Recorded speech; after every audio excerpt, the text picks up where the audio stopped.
Et nous lisons ce matin 3 passages dans la Bible, d'abord dans l'évangile de Jean au chapitre 14.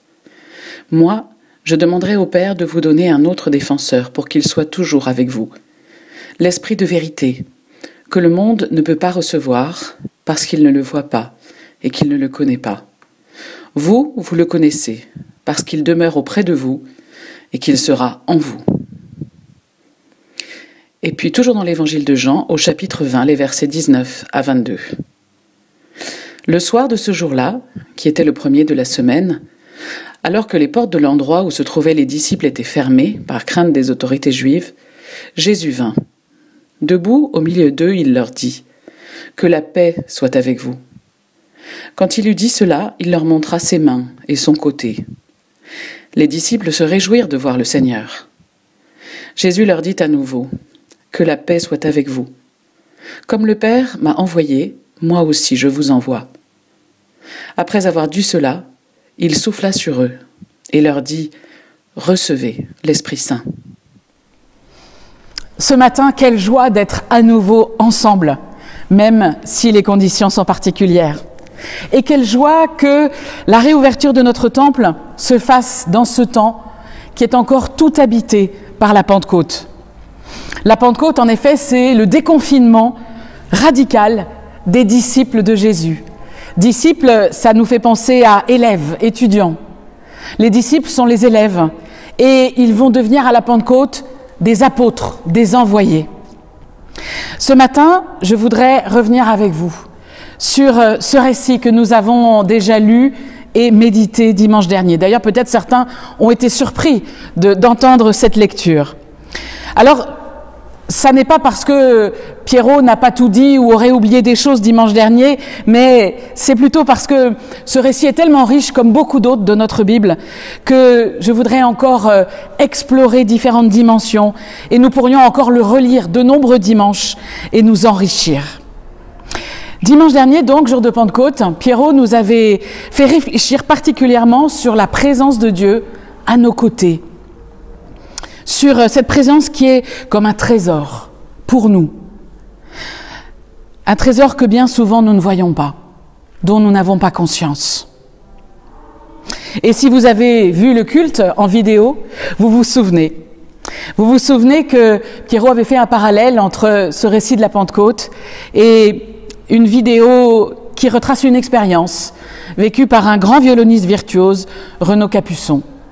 Et ce grand violoniste a joué pendant toute une journée dans le métro parisien, sur un instrument, sur un violon d'une très grande valeur, un violon exceptionnel, un musicien exceptionnel. Et Renaud Capuçon a joué toute la journée dans le métro, sans que personne ne s'arrête vraiment pour écouter, sauf 2 personnes malvoyantes et quelques enfants. Dieu est présent. Mais avons-nous les yeux ouverts pour le voir, les oreilles ouvertes pour l'écouter? Ce matin donc, revenons sur ce récit de la Pentecôte, de Jésus avec ses disciples, dans l'évangile de Jean. Jean situe ce moment de la Pentecôte où Jésus souffle sur ses disciples. Il le situe au jour même de la résurrection, alors que le livre des Actes le raconte à 50 jours de distance de Pâques. Et je crois que en faisant cela, Jean veut nous montrer, veut accentuer le lien qui existe entre la puissance de vie, la vie de Dieu qui se manifeste au moment de la résurrection, et cette même vie de Dieu qui se manifeste pour les disciples au jour de la Pentecôte. Comment cette vie de Dieu vient habiter les disciples quand Jésus le crucifié, ressuscité, vient souffler sur eux. C'est la même force de vie qui est à l'œuvre. Et d'ailleurs, il faudrait dire non pas souffler sur eux, mais souffler en eux, non pas simplement en surface, mais à l'intérieur, au-dedans d'eux. Et d'ailleurs, dans le grec, dans le texte de l'Évangile, en grec, c'est vraiment le mot « en », c'est-à-dire « en », qui est utilisé, et qui est même redoublé dans le verbe. Bref, tout ça pour nous dire qu'il y a quelque chose de nouveau qui est donné aux disciples ce jour-là. Ce souffle en eux, bien sûr, nous rappelle un autre geste de Dieu. Un geste de Dieu qui se trouve au tout début des pages de notre Bible, au moment de la création, au livre de la Genèse, quand Dieu souffle son souffle de vie dans les narines d'Adam, pour qu'il devienne un être vivant. Dieu souffle en lui. Alors à la Pentecôte, on peut se dire, bah oui, les disciples, ce sont déjà des êtres vivants. Donc qu'est-ce qui va différencier ce souffle qu'ils vont recevoir ? Je crois qu'ils vont recevoir ce jour-là un souffle qui les fait entrer, qui les introduit dans une autre dimension, dans une expérience de Dieu qui va être une expérience intérieure, spirituelle, profonde. La présence de Dieu, ça n'est plus seulement une puissance de vie dans leur corps physique, mais une puissance de vie dans leur cœur. D'ailleurs, Jésus les avait prévenus et avait annoncé ce qu'ils allaient vivre. Nous l'avons relu tout à l'heure. L'Esprit, vous le connaissez, parce qu'il demeure auprès de vous, maintenant, et il sera en vous. Et ce matin, je voudrais relier cette expérience des premiers disciples avec l'interpellation de Paul. Ne soyez pas remplis de vin, mais d'Esprit Saint. Vous vous souvenez peut-être qu'au jour de la Pentecôte à Jérusalem, le livre des Actes nous raconte que certaines personnes qui étaient là et qui ont vu les disciples ont fait ce commentaire. Quand ils ont vu les disciples annoncer les merveilles de Dieu dans toutes les langues, avec une joie débordante, ils ont dit « Ouh là là, ils ont un peu trop bu ». Cela nous dit quelque chose de la joie inattendue, surabondante, débordante, de la liberté qui avait saisi les disciples, eux qui étaient auparavant tout confinés dans la peur. Alors, qu'est-ce que ça veut dire être rempli du Saint-Esprit ? Je voudrais partager, pour nous emmener sur ce chemin de ce que signifie être rempli du Saint-Esprit, je voudrais partager quelques mots d'une auteure, Basilea Schlink, que j'ai lu ces derniers jours sur ce sujet qui m'ont touchée.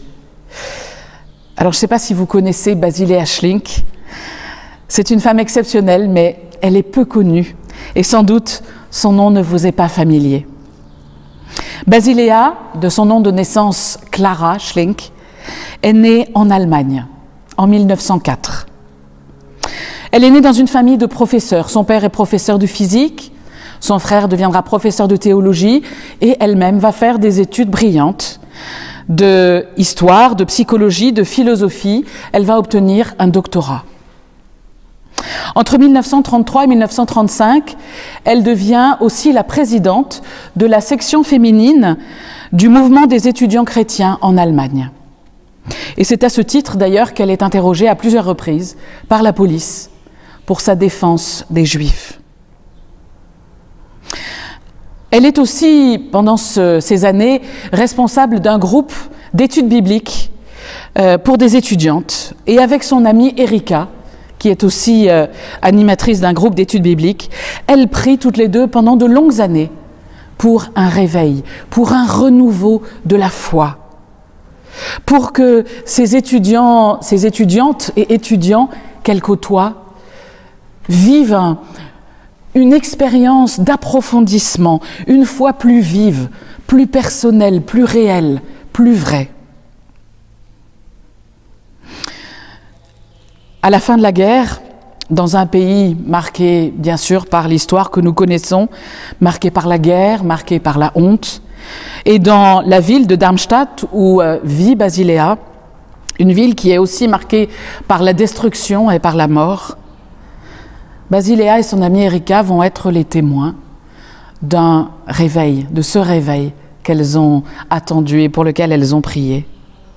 Et à la suite de ce renouveau, de ce réveil, avec d'autres étudiants, elle va fonder une communauté chrétienne, communauté de femmes et communauté œcuménique.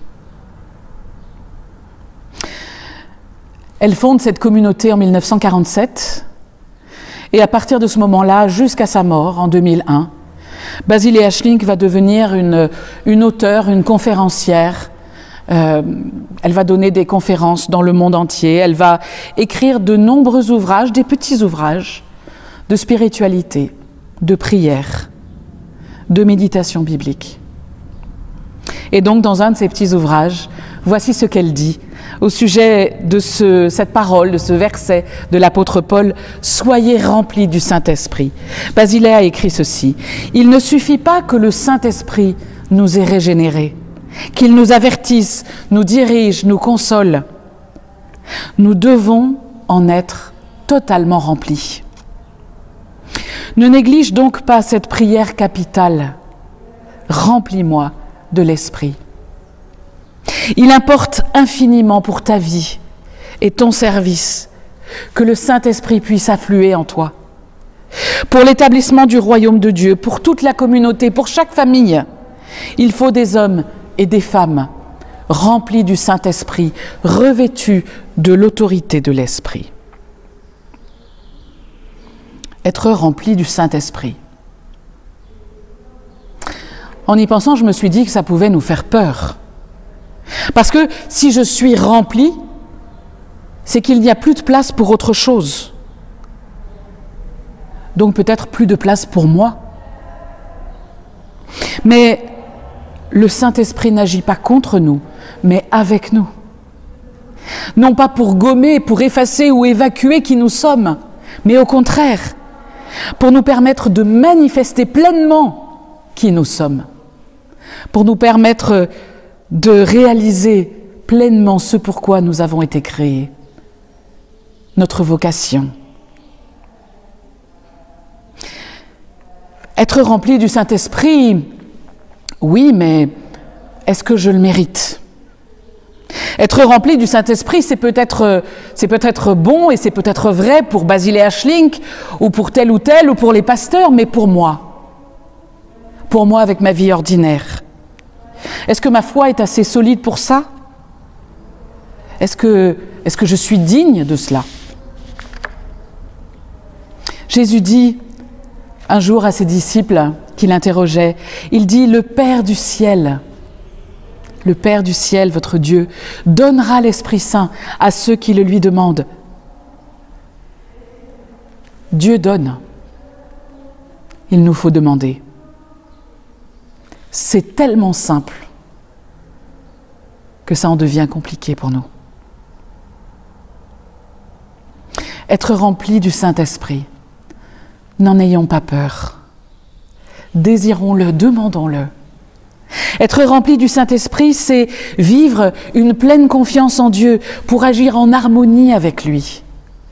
C'est oser ce mouvement qui nous permet d'entrer dans la vie de Dieu, dans le projet de Dieu, et de laisser Dieu entrer dans nos projets, dans tous nos projets et dans toute notre vie. Cela nous est difficile, par nos propres forces, même impossible. Alors, être rempli du Saint-Esprit, c'est justement ne pas compter seulement sur nos propres forces, ne pas compter d'abord sur nos propres forces pour agir, pour aimer, mais laisser Dieu nous traverser et agir à travers nous. Être rempli du Saint-Esprit, c'est être revêtu de l'autorité de Jésus pour entrer dans la mission qu'il nous confie, pour agir à son image, à sa suite. Être animé par le même amour que lui, avoir le même regard que lui sur ceux qui sont autour de nous, exercer la même force du pardon, du respect pour chacune et chacun. Demandons à Dieu de nous remplir de son Saint-Esprit pour que nous puissions apporter la vie de Dieu autour de nous. Alors évidemment, je ne peux pas ne pas évoquer dans ce message l'actualité de ces derniers jours, une actualité brutale, violente, qui nous rappelle l'importance du souffle de vie. Bien sûr, je veux parler de cette affaire de la mort de cet homme à Minneapolis, George Floyd, soupçonné d'avoir utilisé un faux billet de $20, plaqué au sol par un policier qui le maintient pendant de longues minutes, avec son genou sur le cou. Mort pour un billet de $20. Privé de son souffle. Vous avez sans doute vu aussi les mots d'ordre qui ont surgi dans de nombreuses manifestations. D'abord aux États-Unis et puis ailleurs dans le monde. Ce mot d'ordre, c'est celui-ci. I can't breathe. I can't breathe. Je ne peux plus respirer. Ce sont les paroles que George Floyd a prononcées. Encore et encore. Avant de mourir. Je ne peux plus respirer. Dieu nous donne son souffle. Il nous remplit de son souffle, de son Esprit Saint, pas simplement pour nous-mêmes, pour notre petit confort spirituel, mais pour que nous puissions partager ce souffle dans le monde autour de nous, avec tous ceux qui manquent de souffle. Pour que nous sachions comment agir quand il y a de la confusion, quand on ne sait pas quelle décision prendre, dans quelle direction aller. Pour que nous sachions comment agir à la fois dans la vérité et dans l'amour. Pour que nous sachions comment prendre la défense de ceux qui ne sont pas écoutés, de ceux qui sont laissés de côté, de ceux qui sont privés de souffle, de ceux qui sont méprisés, niés dans leur existence, dans leur dignité. Dieu nous donne et veut nous remplir de son souffle, afin que nous sachions comment manifester et refléter dans nos vies et dans nos actes de chaque jour un amour vrai, un amour sans préjugés, un amour radical. Cet amour ne vient pas de nous. Il vient de l'Esprit qui est en nous, qui nous remplit et qui déborde. Cet amour, c'est la vie de Dieu qui nous traverse. Amen.